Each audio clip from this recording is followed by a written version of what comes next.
Well, it's no E-Type, but then again, what is? This at least comes rather close to the original, while also stealing a page or two from the 911. Let's drive Jaguar's latest, and definitely most interesting, the 2014 F-Type V8 S, and check the tech.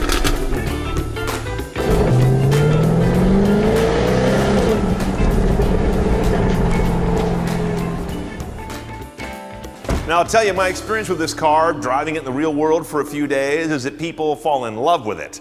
A lot of good things about the lines, especially up here in the front, where I see definitely an echo of the original E-Type grille. A little different shape, but you get the idea.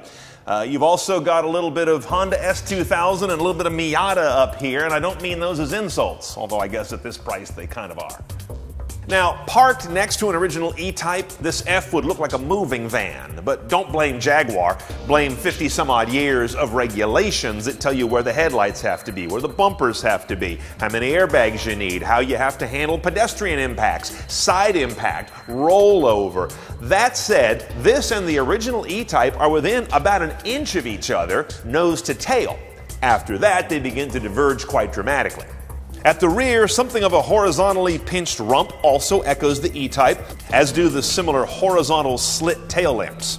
Now, Jag loves to motorize things, so the rear spoiler is indeed. The flush door handles extend when the car is unlocked, and even the center air vent powers up when the vehicle's powered up, just because it can. The next thing you see is the extreme driver centrism of this cabin. You've got an incredible number of displays, interfaces with displays in them, until you get to the east side of the Jesus handle, then nothing. This car tells the passenger, sit down, shut up, and don't touch anything.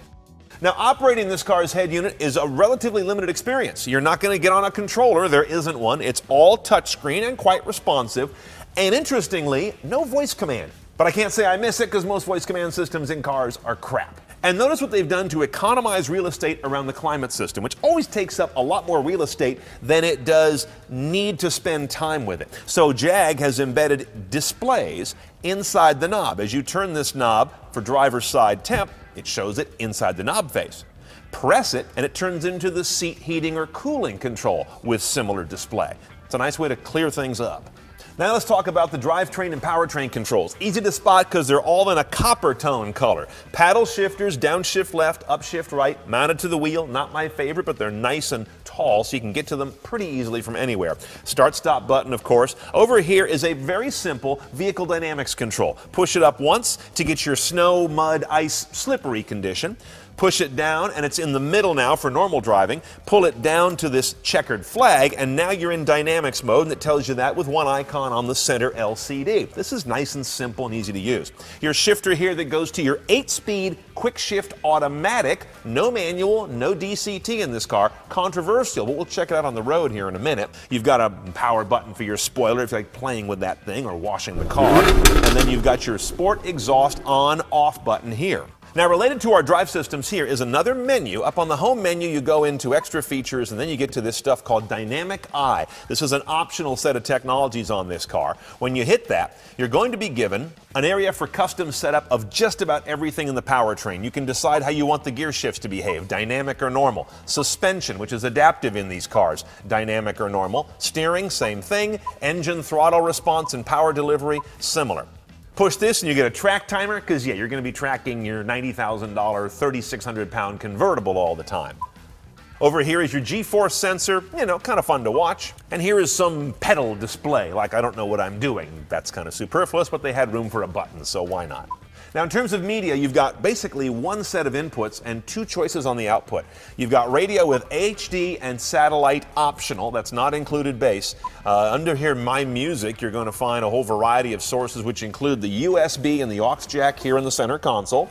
You've also got Bluetooth streaming standard on this vehicle. CD slot is down in here, which plays DVDs as well when you're parked. The base audio system is 10 speakers, 380 watts, ample for a small cabin, or go to 12 speakers, 770 watts. Is that right? Yep.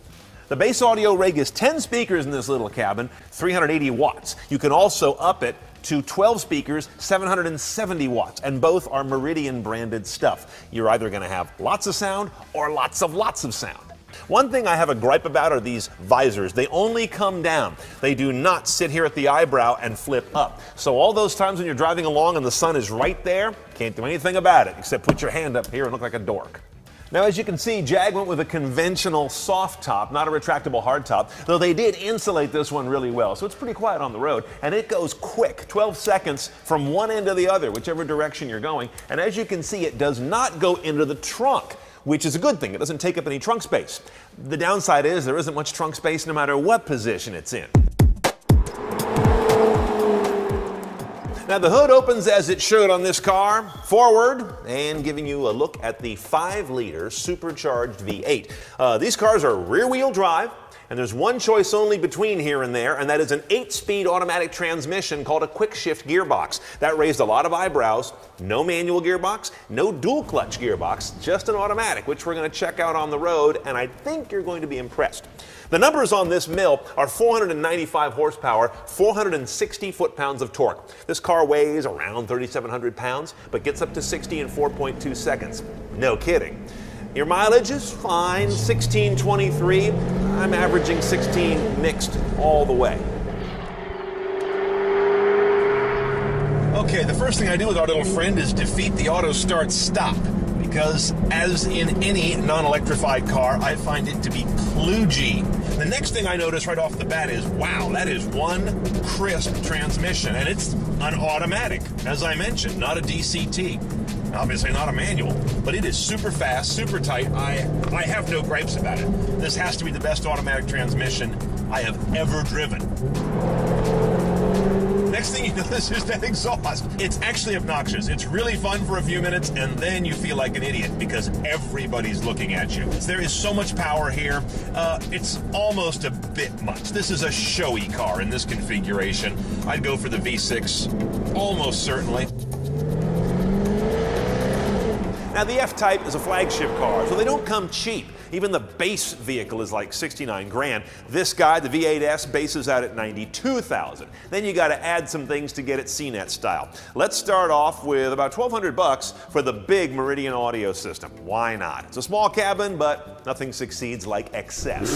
The steal on this car is 220 measly bucks for the sport exhaust system. Even if you only use it once in a while to scare the neighbors, it's worth the money.